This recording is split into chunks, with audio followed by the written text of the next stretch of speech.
अस्सलाम वालेकुम, मैं आपका होस्ट बाबर शेर कांजू। तुहानू पता है कि साडा जरा आज़ादी का महीना 14 अगस्त 1947 ਨੂੰ पाकिस्तान आज़ाद होया सी।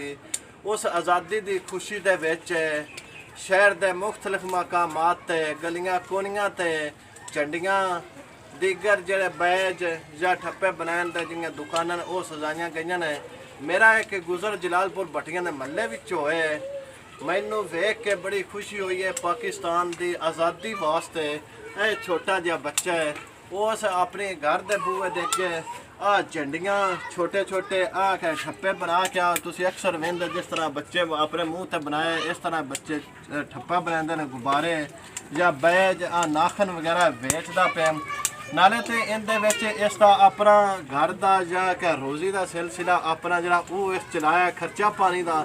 बाकी इनके नाल जी अपने पाकिस्तान के नाल या आज़ादी की जी मुहब्बत है वो इतों मालूम होता पे कि इस बच्चे भी आज़ादी का जरा जज्बा है वो हाले तक इन्ह आवाम दे पाया जाता है।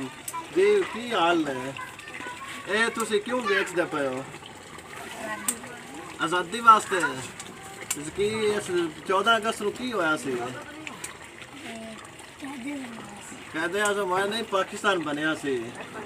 ऐसा तो नहीं जी, तुम वेख्या बच्चे इस इतना नॉलेज नहीं, लेकिन इसनों ये पता है कि इस पाकिस्तान या 14 अगस्त को असी झंडियां बेचनियां, झंडियां बनानियां, बैज बना के बेचने भी ताकि असी पाकिस्तान के नाल इज़हारे मुहब्बत कर सकने।